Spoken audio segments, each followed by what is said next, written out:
Hey y'all, this is Amanda and welcome back to my Texas Zone 8A garden, and today we're in the back working on the raised beds. We're going to be removing the annuals that have already been touched by the frost, and we're going to be planting in some potentially beautiful future plants including Zulu warriro and Veronica.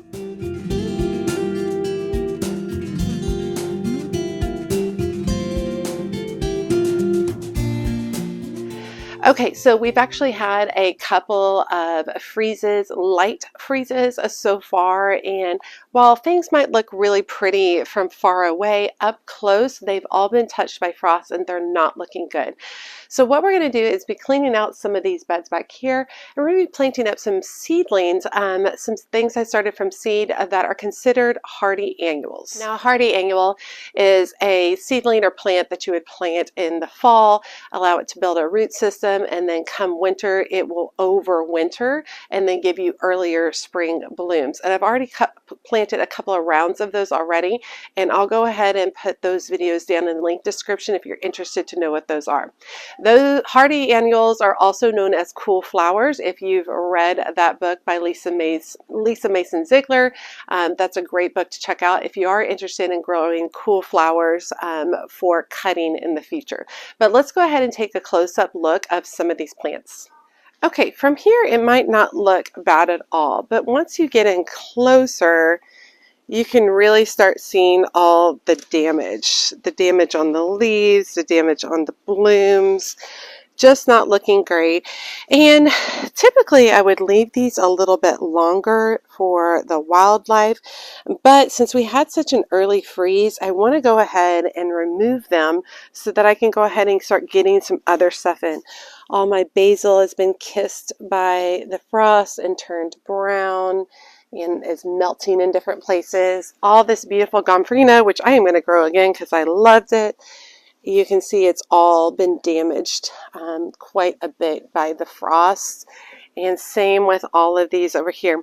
I think we're going to start with this bed right here. So let's go ahead and just pull everything out.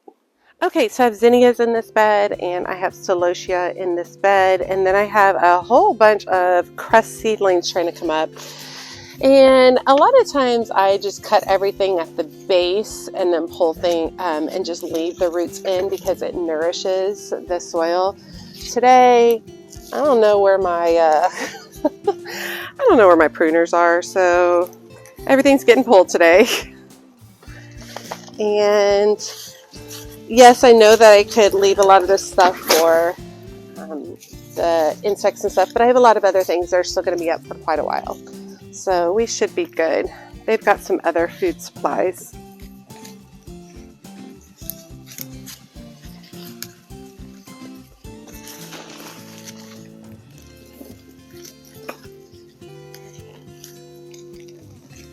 All right, here's a close-up view.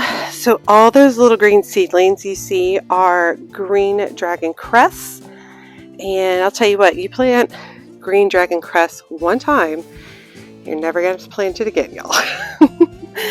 And then over here, I accidentally pulled it up, but this is a David's phlox over here.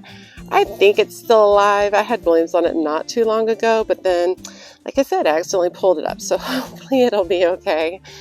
And then I did have Boltonia over here, but I think it died this summer. I don't think it's there anymore. But you can see the soil level. This area is at a slant, so the soil tends to go that direction, and we're lower here. So what we're going to do is we're going to add compost to this. I've been trying to top all my beds with compost this year, just so I can get a healthier production of plants in the spring.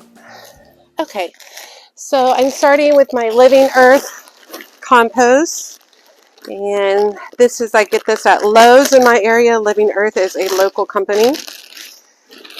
And I'm not trying to like fill this whole thing with compost. I really just want to put like maybe a 1-inch layer, half-inch layer across the whole thing.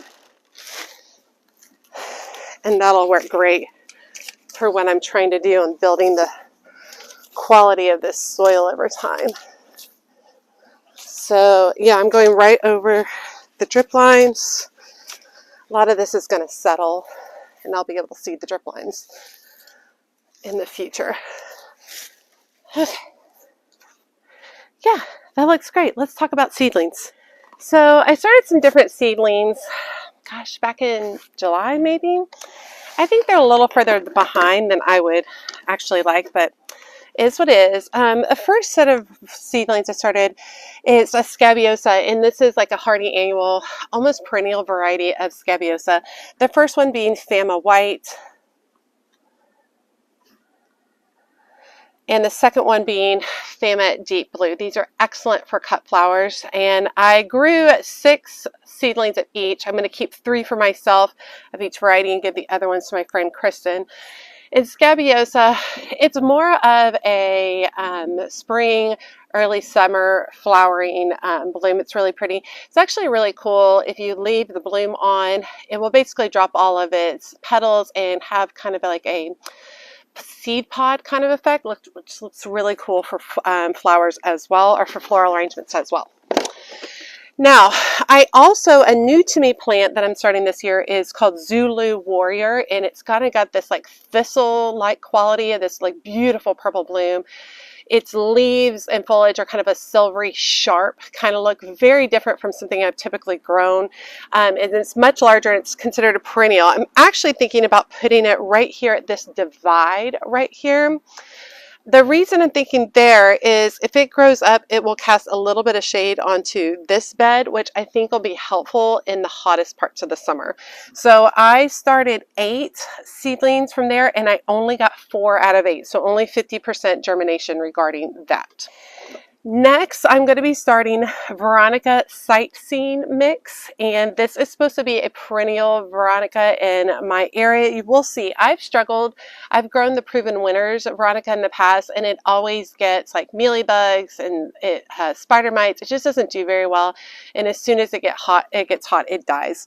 And so I started this Veronica Sightseeing Mix. Now, the Zulu Warrior and the Veronica Sightseeing Mix, those are both from swallowtail seeds, and so I'm kind of excited to see how these do. Now it's a mix, so I don't know which ones did well. I had about maybe 60% germination regarding it, but the colors seem really pretty. I would love to have this kind of like spike looking flower for my designs. I think it would be really fun, and then of course I'm thrilled at a potential perennial if so. Then I also started a couple of Rudbeckia. Now, Rudbeckia is supposed to be a hardy annual in my area. Sometimes it overwinters for me, sometimes it does not. I started 2 different varieties for myself this year. The first one being Prairie Sun.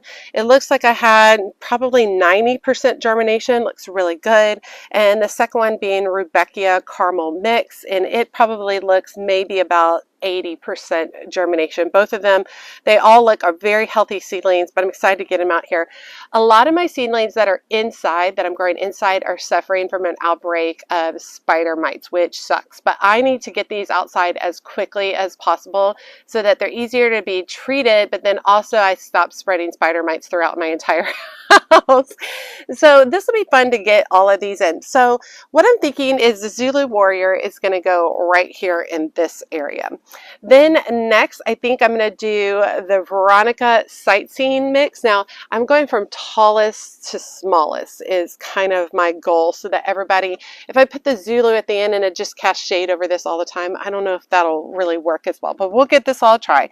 We'll go the Veronica next, and then after that, I think we'll do the Rudbeckia here, and then we'll do the Scabiosa at the end. Now, there will still be places in this garden that I can tuck in additional zinnia plants and sunflowers and cosmos and things like that in the spring. These shouldn't take up the entire bed, but I really wanted to give them a little bit more space than I typically do. Y'all know me, I just shove a bunch of plants in on that kind of stuff. But let's go ahead and get these in. Now, I am not adding an additional fertilizer in here, as I just topped everything with compost. I've kind of been aiming towards utilizing more compost rather than fertilizers, and it's a cost thing. The fertilizers are really expensive. However, I do intend on still continue to utilize fertilizers in some areas, But I would like to really focus on making sure I'm utilizing, like my favorite one is plant tone, utilizing it in containers. It'll be my real goal. But then a lot of my raised beds and actual garden spaces, I'm really going to try to start adding compost is my big deal, because I really want to start building the quality of my soil if at all possible. Okay, so I've got my Zulu warriro in my Vigo trays. So the Vigo trays just have holes on the bottom, so you can just push with your finger to push it out. Pretty simple and easy regarding that.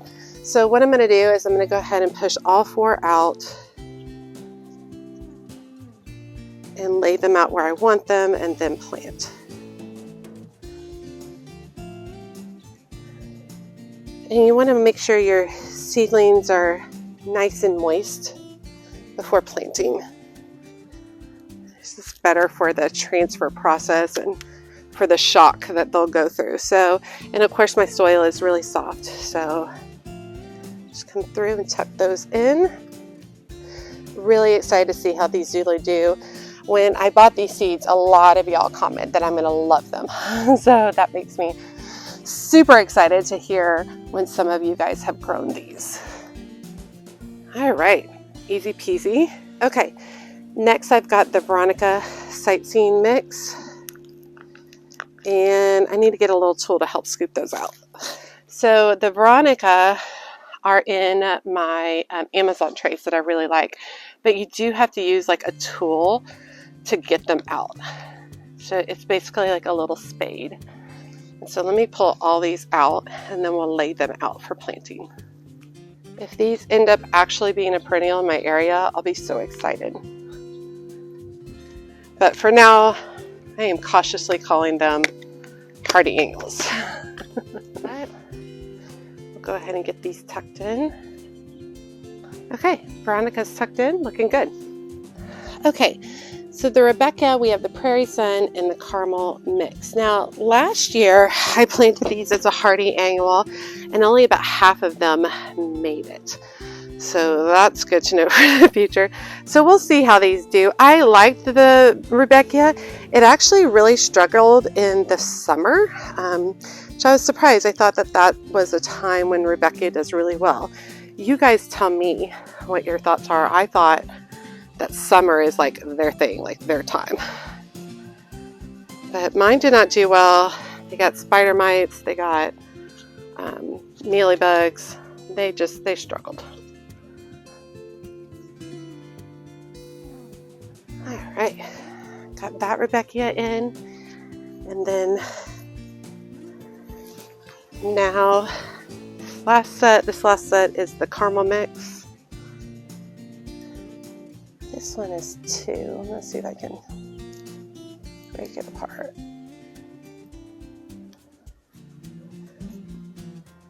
Okay, and then finally we've got the Scabiosa Deep Blue and the Scabiosa Fama White and the Scabiosa Fama Deep Blue.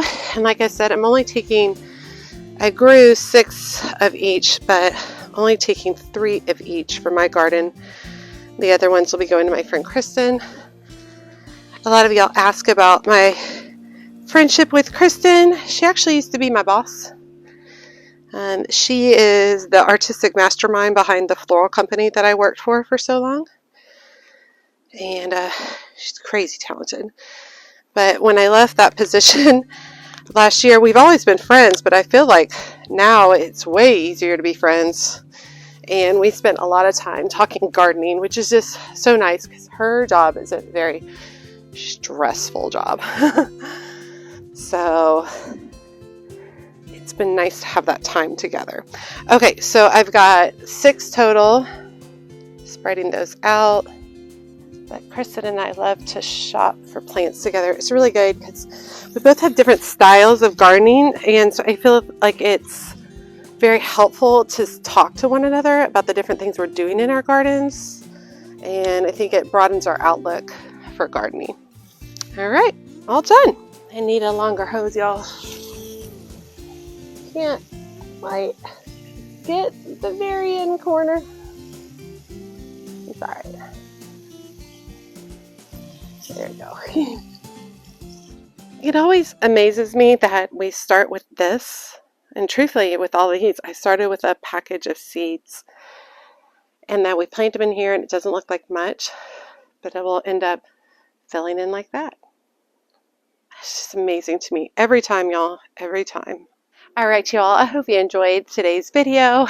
I know that some of these tasks seem super simple, but doing this work ahead of time is really going to set me up for a beautiful, beautiful spring. It's going to set me up for less investment in purchasing plants because I've grown so many of these from seed. It's going to set me up because these are going to build roots all winter, and so which will be wonderful. Now, I did want to say if I have some deep freezes, and when I say deep freezes, I mean freezing temps for multiple days or any temps getting below about the 26-degree mark for me. If we have anything like that, I will be covering these with a frost cloth to help out with them. Even though these do okay with some cool weather, extended cold weather, like freezing weather, is going to be really hard on them. So, but yeah, I will be covering them up as needed. So I wanted to make sure you knew that. Also, these need to be well watered throughout the winter. A plant is going to be better insulated from a freeze or really cold temps if it is well watered. So that is super important as well.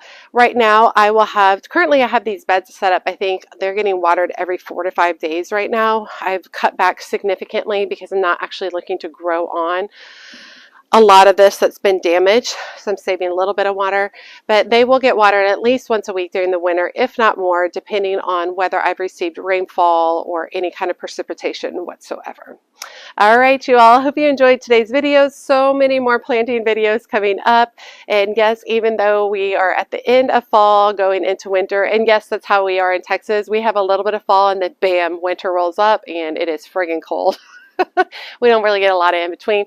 I am going to be scrambling, getting stuff done. There's still lots of work to do in the garden. I might not be harvesting as many beautiful blooms, but I am preparing for the future. As always, make sure you hit that subscribe button and that notification bell so you know when my latest videos are up. And be sure to check me out on Instagram, Facebook, and TikTok. As always, she's a mad gardener or decorator or anything else that she wants to be. Thanks, y'all.